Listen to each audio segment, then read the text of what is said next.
দেখো, আজকে আমাদের ক্লাসটা আমি বলেছিলাম যে আমাদের অ্যানসিয়েন্ট হিস্ট্রির যে ক্লাস চলছে সেটার আজকের পিরিয়ড হচ্ছে ভেদিক পিরিয়ড, বা আমরা বলতে পারি আর ঋগ ভেদিক পিরিয়ড, বা আমরা এটা বলতে পারি আর্য ও বৈদিক যুগ। ঠিক আছে, তো এটা শুরু হয়েছিল 1500 খ্রিস্টপূর্বাব্দে, বিসি মানে আমি বলেই দিলাম, আগের বারও বলেছি বিফোর খ্রিস্ট মানে খ্রিস্টপূর্বাব্দ। ঠিক আছে, তো আজকে আমরা দেখবো 1500 থেকে 1000 খ্রিস্টপূর্বাব্দের মধ্যে এই ভেদিক পিরিয়ড বা আর্যদের আর্য এবং বৈদিক যুগ হয়েছিল। ঠিক আছে, তো দেখো, প্রথম আমি বলছি আর্যরা কোথা থেকে এসেছিল এবং এদের পরিচিতি কি। আর্যরা ভারতের মাটিতে পদার্পণ করেছিল 1500 খ্রিস্টপূর্বাব্দের আগে। অর্থাৎ আর্যরা কবে এসেছিল? 1500 খ্রিস্টপূর্বাব্দের আগে কিন্তু ভারতের মাটিতে পদার্পণ করেছিল। আর্যদের আদি বাসস্থান সম্পর্কে বিতর্কের অবকাশ আছে। সর্বাধিক সমন্বিত যে মতানুসারে আর্যদের আদি বাসস্থান কোথায় ছিল? মধ্য এশিয়া। মধ্য এশিয়ার কাস্পিয়ান সাগরের তীরবর্তী অঞ্চলে যে আধা যাযাবর পশুপালক জন জাতির সদস্য বসবাস করত, তারাই পরবর্তীকালে ভারতে এসে আর্য সভ্যতা বা বৈদিক সভ্যতার জন্ম দিয়েছিল বলে মনে করেন অধিকাংশ ঐতিহাসিক। ঠিক আছে, তো আর্য শব্দর অর্থ কি? চাষ করা বা কৃষিকাজ। তাহলে আমরা এখানে একটা বাংলায় কি পয়েন্টগুলো, এটা আমি ইংলিশে নোটসটা লিখে রেখেছি, তো এটা দেখো লিখতে পারি। আর্য শব্দের অর্থ কি? অর্থ চাষ করা বা কৃষিকাজ। ঠিক আছে, আচ্ছা, নেক্সট বলছে আর্য কোনো জাতি নয়, এটি একটি ভাষা গোষ্ঠী। বলেছিলেন কে? ম্যাক্স মুলার। আর এটা এই কোশ্চেনটা হচ্ছে ডাব্লিউবিসিএস এর প্রিলিমসে আসে, যে ম্যাক্স মুলারের যে উক্তিটা সেটা তুলে দিয়ে বলেছিল কোন ঐতিহাসিক বলেছে। তাহলে আর্য কিন্তু কোনো জাতি নয়, এটি একটি ভাষা গোষ্ঠী, এটা বলেছিল হচ্ছে ম্যাক্স মুলার। বিশেষ তথ্য হিসাবে আর্যগণ পূর্বতম আফগানিস্তান, পাঞ্জাব এবং উত্তরপ্রদেশের কিছু অঞ্চলে বসবাস করত। প্রাচীনকালে আর্যরা তাদের বসতি সিন্ধু নদীর উপত্যকায় ও সরস্বতী আর দ্রিমাদবতী শাখা নদীর ধারে ছিল। তাহলে প্রাচীনকালে আর্যরা তাদের বসতি কোথায় তৈরি করেছিল? তৈরি করেছিল সিন্ধু নদীর উপত্যকা এবং সরস্বতী আর দ্রিমাদবতী শাখা নদীর ধারে ছিল। ঠিক আছে, তো নেক্সট পয়েন্ট দেখো, বলছে আর্যগণ ভারতে এসে প্রথম যেখানে বসতি স্থাপন করেছিল, বৈদিক সাহিত্য সেই অঞ্চলকে উল্লেখ করা হয়েছে সপ্ত সিন্ধু অঞ্চল বলে। তোমরা এখানে দেখতে পাবে, আমি এখানে পয়েন্টটা লিখে রেখেছি যে which was called the whole region in which the Aryans were first settled in India. এই যে সেটেলড ইন ইন্ডিয়া, 3 নম্বর পয়েন্টে was called the land of seven rivers, অর্থাৎ সপ্ত সিন্ধু। এই যে লেখা আছে অর সপ্ত সিন্ধু, যেটাই আমরা বাংলায় পড়বো সেই জন্য বাংলাটা আমি আগে বলে নিই, তারপর আমি ইংলিশটা বোঝাই। And the Indus and its 5 tributaries and the Saraswati. ঠিক আছে, তো বলছে সপ্ত সিন্ধু নাম হয়েছিল সপ্ত সিন্ধু রূপে যে 7টি নদীকে নির্দেশ করা হয়েছিল সিন্ধুর, সেগুলি হলো সিন্ধু, সিন্ধুর 5টি উপনদী। সিন্ধুর 5টি উপনদী কি কি ছিল? ছিল হচ্ছে শতদ্রু, বিপাশা, ইরাবতী, চন্দ্রভাগা আর বিতস্তা। কি কি? শতদ্রু, বিপাশা, চন্দ্রবতী, শতদ্রু, বিতস্তা, শতদ্রু, বিপাশা, ইরাবতী, চন্দ্রভাগা আর বিতস্তা।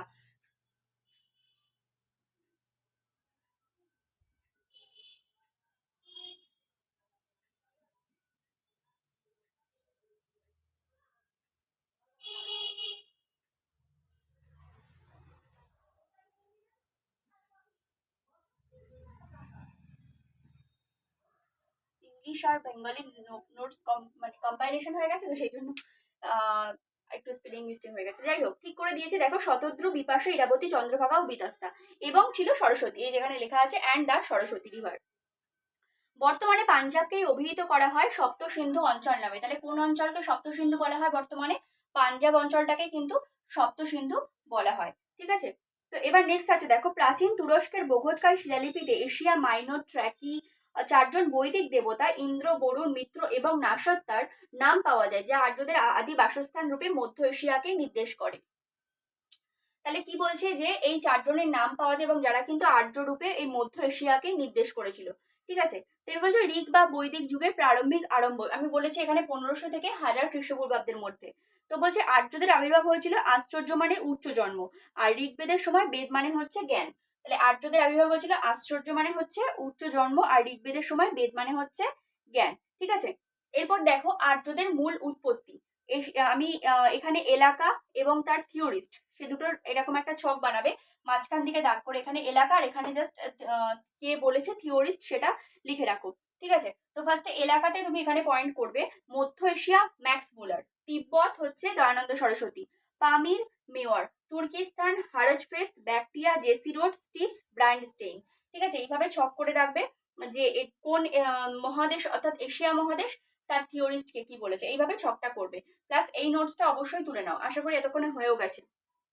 আচ্ছা, ইউরোপের কোনটা? জার্মানি পেনকা এবং হার্ট, হাঙ্গেরি গাইলস, দক্ষিণ রাশিয়া নেহরিং, পশ্চিম ব্যালটিক ম্যাক, আর্কাটিক রিজনস বিজি তিলক, রাশিয়ান স্টিভস প্রফেসর বেলফি।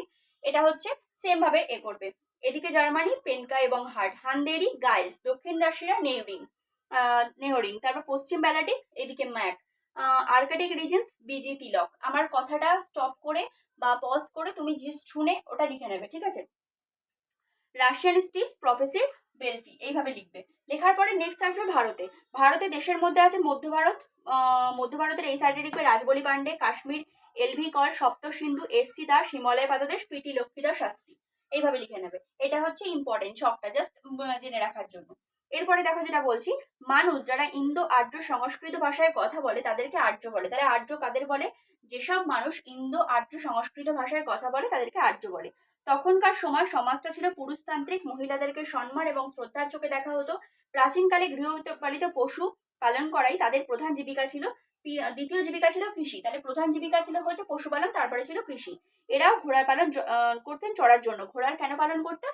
ঘোড়া যাতে চড়ে মালপত্র পরিবহনে বা তাদের যাতায়াত পরিবহনে সাহায্য করতে পারে, সেই জন্য তারা চড়তো। ঠিক আছে, আচ্ছা নেক্সট বলছি আর্যদের আবির্ভাব।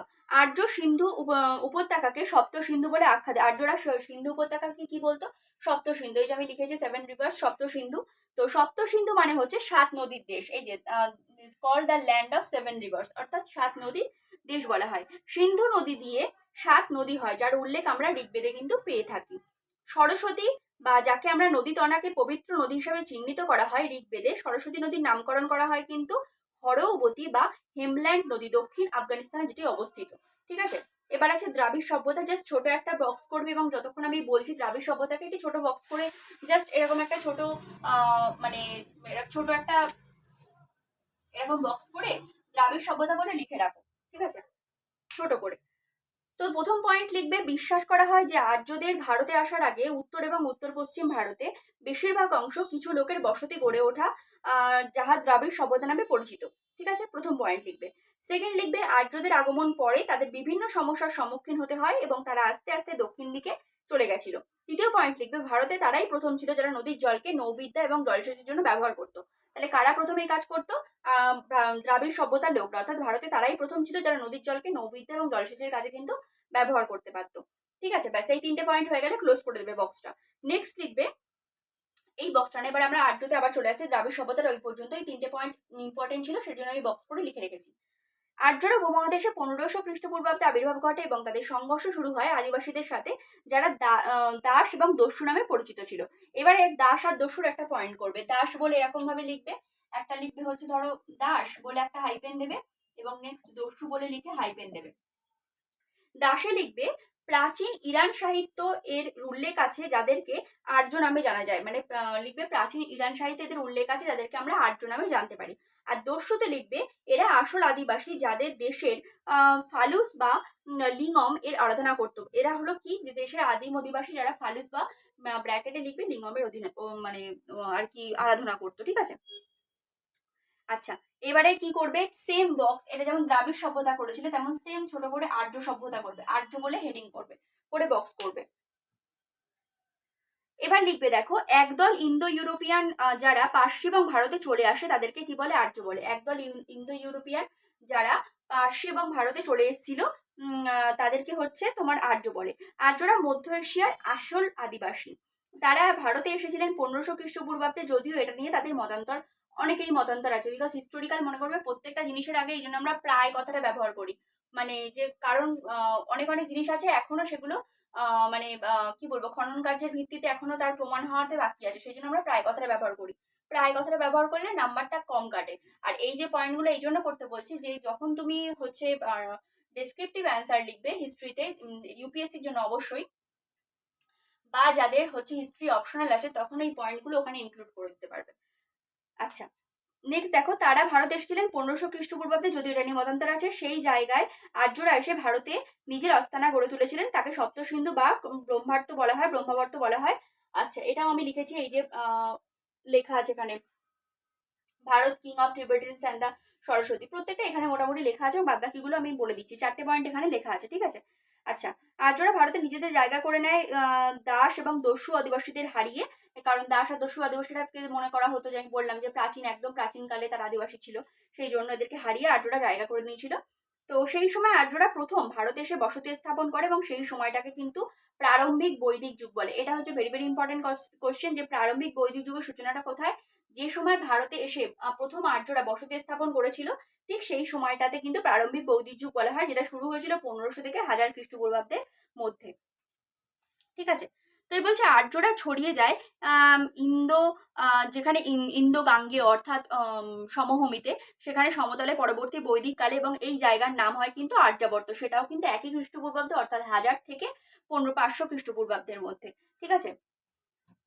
আচ্ছা, নেক্সট দেখো, বলছে ভারতে আর্যরাই প্রথম ছিলেন যারা লোহার ব্যবহার আরম্ভ করেছিল, যারা কি করেছিল, লোহার ব্যবহারটা কিন্তু আরম্ভ করেন, এবং ঘোড়া কেনে নিজেদের জন্য।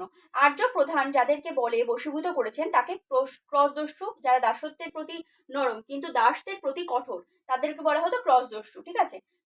দস্যু হত্যা বারবার ঋগ্বেদের কথা, মানে ঋগ্বেদে দস্যু হত্যার কথা প্রচুরবার উল্লেখ করা আছে, তো সেটাই বলেছে।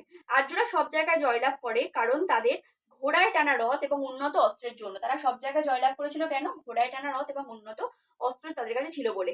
আর্যরা প্রথম এইসব জিনিস ভারত এবং পশ্চিম এশিয়ায় নিয়ে আসে। আর্যরা 5টি প্রধান উপজাতিতে ভাগ করা হয়েছে, যাকে পঞ্চাজনা বলা হয়। যাকে কি বলা হয়, পঞ্চাজনা, কারণ কি 5টি উপজাতিতে ভাগ করা হয়েছিল। প্রধান শক্তিশালী দল ছিল ভরত উপজাতি ত্রস্তু পরিবারের, এবং ঋষি বিশ্বমিত্র তার সমর্থন করেছিলেন।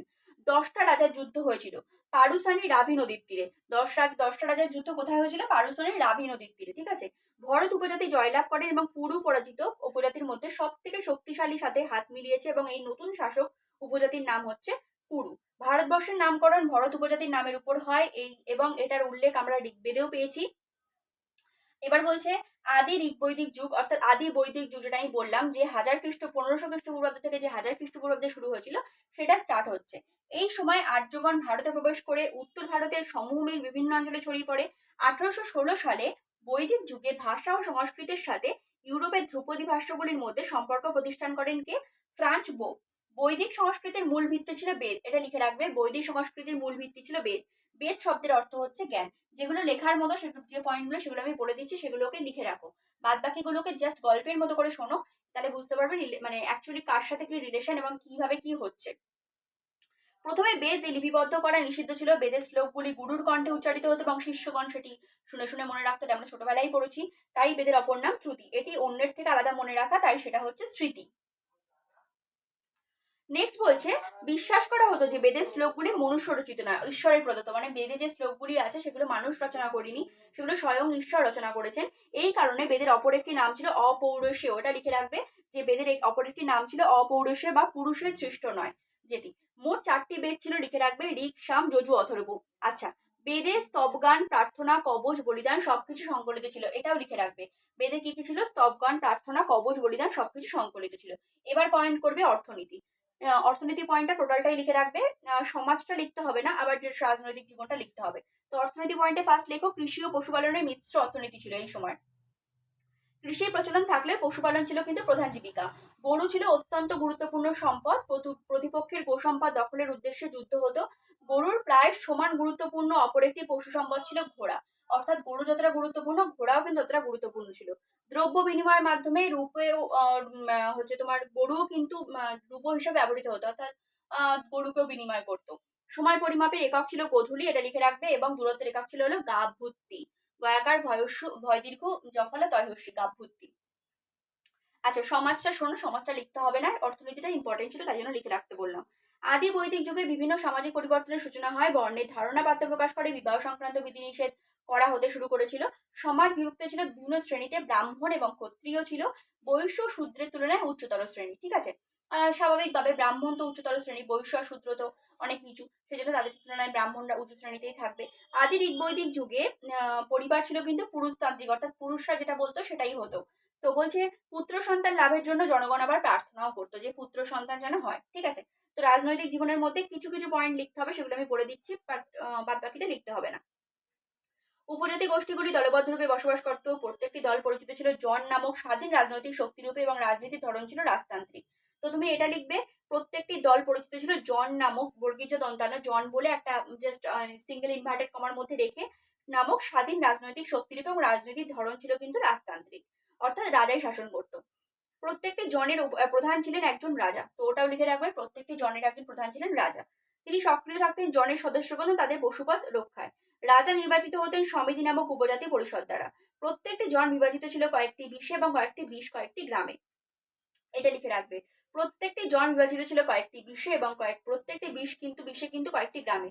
আচ্ছা, নেক্সট পয়েন্টটাও লিখবে, সভা সমিতি বিধাতা গণ এরকম বেশ কয়েকটি উপজাতি পরিষদ ছিল যারা রাজনৈতিক ও প্রশাসনিক সিদ্ধান্ত নিয়ন্ত্রণ করত। সভা এবং বিধাতা এই দুটি পরিষদে মহিলারাও সদস্যপদ লাভ করতেন। ঠিক আছে, তো এটাও কিন্তু লিখে রাখবে।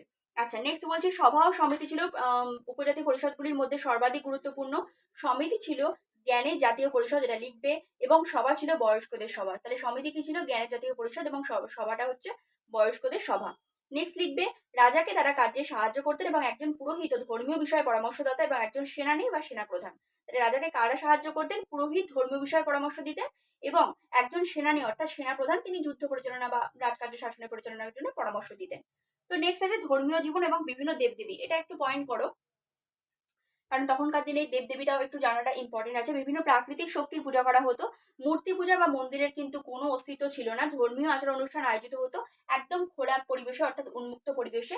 সর্বাধিক গুরুত্বপূর্ণ দেবতা ছিলেন ইন্দ্র, এটা লিখে রাখবে অবশ্যই। যুদ্ধ ও বজ্রের দেবতা, ইন্দ্র কিসের দেবতা? যুদ্ধ ও বজ্রের দেবতা। দ্বিতীয় আর তৃতীয় গুরুত্বপূর্ণ দেবতা ছিলেন যথাক্রমে অগ্নি আর বরুণ। অগ্নি ছিল হচ্ছে জলের দেবতা এবং বরুণ হচ্ছে প্রাকৃতিক ভারসাম্যের রক্ষাকর্তা। এছাড়া পূজিত হতেন সূর্য, বায়ু, উষা, পৃথিবী এবং অদিতি। অর্থাৎ নাম শুনে বুঝতে পারছো প্রত্যেকটা প্রাকৃতিক দেবদেবী এবং প্রাকৃতিক শক্তির এখানে পুজো করা হতো। তো এই পয়েন্টটা কিন্তু লিখে রাখবে। যোগ ও বেদান্তের আর্যদের দৈনন্দিন জীবনের অঙ্গ ছিল। তাহলে কি বললাম? যোগ ও বেদান্ত কি ছিল? আর্যদের জীবনে দৈনন্দিন জীবনের একটি অঙ্গ ছিল। নেক্সট বলছে গুরুত্বপূর্ণ রাজনীতি, এটা পয়েন্টটা করবে এবং এই ধরনের বক্স করে গুরুত্বপূর্ণ রাজনীতি পয়েন্টটা করবে। প্রথমে লিখবে 1 নাম্বার পয়েন্ট দিয়ে রাজস্বীয়। রাজার প্রতিপত্তি, এই যজ্ঞ থেকে বোঝা যেত রাজার প্রতিপত্তি আরো শক্তিশালী হয়ে উঠতো রাজস্বীয় যজ্ঞের দ্বারা।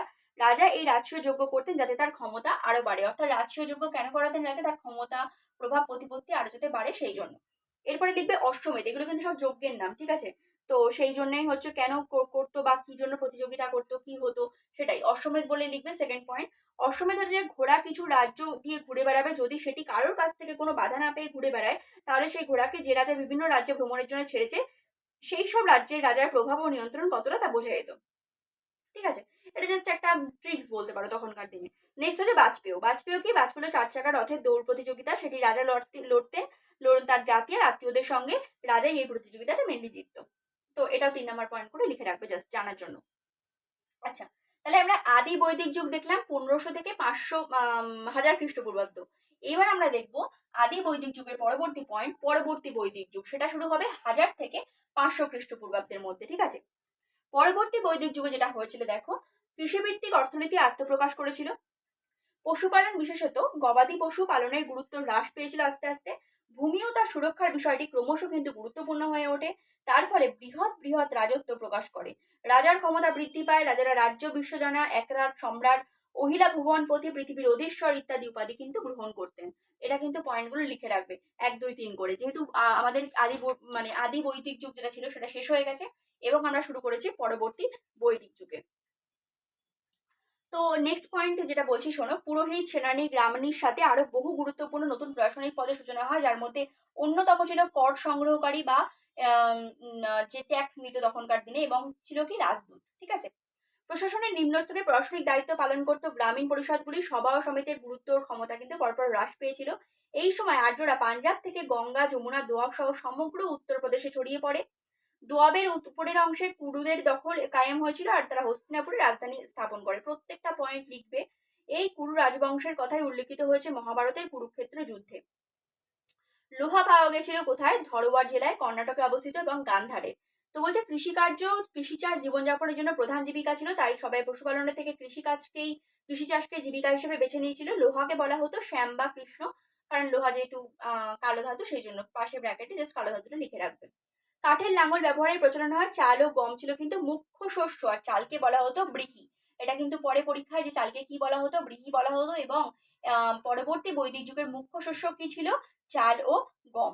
ঠিক আছে, আচ্ছা, গম কে পরবর্তী বৈদিক যুগের বিভিন্ন শস্যর নাম। আমি যেমন বললাম চালকে ব্রীহি বলা হতো, তেমন একটা ছক করবে, এরকম ছকে লিখে রাখবে যে চাল ছাড়াও আরো 3টে ফসলকে কিছু বলা হতো, সেটা লিখে রাখবে।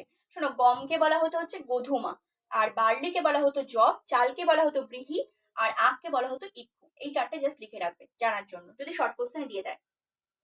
ঠিক আছে, তো এই অবধি হচ্ছে আমাদের যেটা বলে পরবর্তী বৈদিক যুগ। এরপরে আমাদের ঋগ্বেদ, সামবেদ, যজুর্বেদ, অথর্বেদ এইগুলো পড়বো।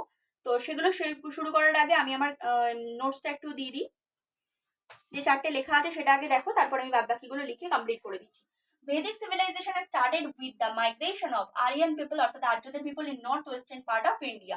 Second point লিখবে, the Aryans were semi-nomadic pastoral people and the originally believed to have lived somewhere in the steppes stretching from southern Russia to central Asia. ঠিক আছে, southern Russia to central Asia. Third pointটা খুব important, the whole region in which the Aryans were first settled in India was called the land of 7 rivers on সপ্ত সিন্ধু। তো বলছে এখানে the Indus and its 5 tributaries and the Saraswati. ঠিক আছে, ওই যেটা বললাম যে 5টা নদীর নাম, শতদ্রু, বিপাশা, চন্দ্রভাগা, বিতস্তা, ইরাবতী আর সরস্বতী, আর তার সাথে তো সিন্ধু আছে। The Dasharajna war battle of লুকিংস এগেনস্ট শূদ্র, যেটা Bharat king of tributaries and the Saraswati.